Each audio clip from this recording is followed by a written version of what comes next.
Hi friends, welcome to Meena's media. நாம இன்னைக்கு கோதுமை மாவு வச்சு ஈஸியாக செய்யக்கூடிய ஒரு பிஸ்கட் ரெசிபி தான் பார்க்க போகிறோம். இந்த ரெசிபியை பிகினர்ஸ் கூட ஈஸியாக செஞ்சிடலாம். நான் வீடியோவில் சொல்லியிருக்க அதே மெஷர்மெண்ட்டில் நீங்கள் எடுத்துக்கிட்டிங்கன்னா உங்களுக்கும் செய்யும்போது பிஸ்கட் சூப்பராக கிறிஸ்பியாக கிடைக்கும். ஸோ வீடியோவை ஸ்கிப் பண்ணாமல் பாருங்கள். இந்த ரெசிபிக்கு இந்த 3 இன்க்ரீடியன்ஸே போதுமானது. 1 கப் கோதுமை மாவு, 1/2 கப் சர்க்கரை, 2 ஸ்பூன் நெய். நான் இப்போ காமிக்கிற இந்த ஸ்பூனில் 2 ஸ்பூன் தான் எடுத்திருக்கேன் நெய். நாம் எடுத்து வச்சிருக்கிற இந்த 1/2 கப் சர்க்கரையை மிக்சி ஜாரில் சேர்த்து பவுடர் சுகராக எடுத்துக்கலாம். ஒரு மிக்சிங் பவுலில் நம்ம எடுத்து வச்சிருக்கிற கோதுமை மாவை சேர்த்துக்கலாம். அது கூட நம்ம பவுடர் பண்ணி எடுத்து வச்சிருக்கிற சர்க்கரையும் சேர்த்துக்கலாம். இது கூட கொஞ்சமாக ஒரு சின்ன பிஞ்ச் அளவுக்கு உப்பு சேர்த்துக்கோங்க. அடுத்து 2 ஸ்பூன் நெய் சேர்த்துக்கலாம். இதெல்லாம் நல்லா ஒன்றா மிக்ஸ் ஆகிற அளவுக்கு நல்லா மிக்ஸ் பண்ணி விடுங்க. எல்லாத்தையும் நல்லா மிக்ஸ் பண்ணதுக்கு அப்புறமா கொஞ்சம் கொஞ்சமாக தண்ணி ஊற்றி நீங்கள் மிக்ஸ் பண்ணிக்கோங்க. தண்ணி ஊற்றும் போது ரொம்ப கவனமாக இருங்க. தண்ணி அதிகமாகிடுச்சுன்னா உங்களுக்கு பிஸ்கட் ஷேப் வராது. நல்லா கையில் ஒட்டாமல் சப்பாத்தி மாவு பதத்துக்கு பிசைஞ்சு எடுத்துக்கோங்க.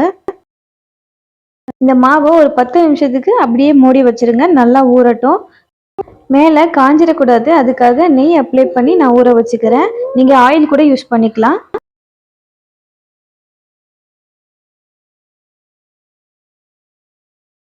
பத்து நிமிஷம் நல்லா ஊறினதுக்கு அப்புறமா நம்ம இப்போ பிஸ்கட் ரெடி பண்ண ஸ்டார்ட் பண்ணிடலாம்.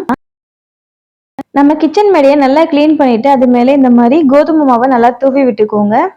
நீங்கள் சப்பாத்தி பலகையில் தேய்ச்சிங்கன்னா உங்களால் சின்னதாக மட்டும்தான் அதை உருட்ட முடியும். இந்த மாதிரி நீங்கள் தரையில் செய்யும் போது நல்லா உங்களுக்கு வேணுங்கிற அளவுக்கு பெருசாக உருட்டிக்கலாம். ரொம்ப திக்காவும் இல்லாமல் ரொம்ப மெல்லிசாவும் இல்லாமல் மீடியம் சைஸில் இந்த மாதிரி உருட்டி எடுத்துக்கோங்க. இந்த மாதிரி தேய்ச்சதுக்கு அப்புறமா உங்ககிட்ட குக்கி கட்டர் இருந்தால் அதை யூஸ் பண்ணிக்கோங்க.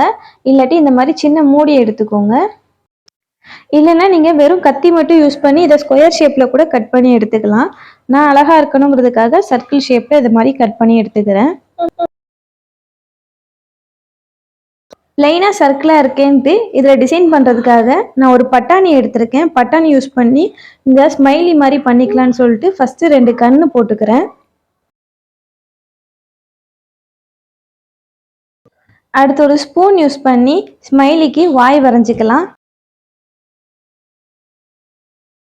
எல்லாம் போட்டதுக்கு அப்புறமா மீதி இருக்க மாவை அப்படியே எடுத்துட்டு மறுபடியும் அதை உருட்டி இந்த மாதிரி ஸ்மைலி பண்ணி எடுத்துக்கலாம்.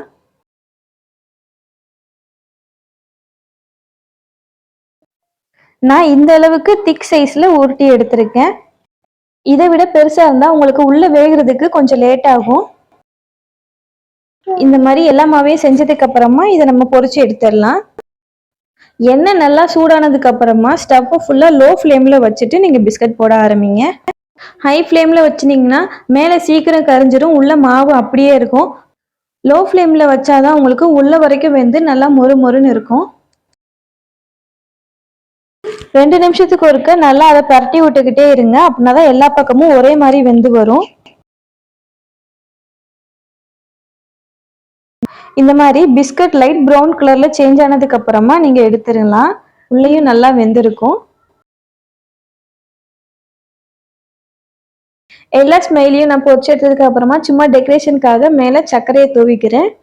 இந்த மாதிரி ஈஸியா நம்ம வீட்லயே பிஸ்கட் ரெடி பண்ணிடலாம். இதை நீங்க 1 மந்த் வரைக்கும் பாக்ஸ்ல ஸ்டோர் பண்ணி வச்சு யூஸ் பண்ணலாம், கெட்டு போகாது. இதுல நம்ம மைதா, பேக்கிங் பவுடர், பேக்கிங் சோடான்னு எந்த விதமான பொருளும் சேர்த்துக்கல.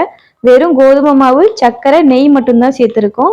இது உங்க குழந்தைங்களுக்கு ஒரு பர்ஃபெக்டான ஸ்நாக்ஸ் ரெசிபியா இருக்கும். மறக்காம நீங்களும் உங்க வீட்டில் ட்ரை பண்ணி பாருங்க. தேங்க்ஸ் ஃபார் வாட்சிங்.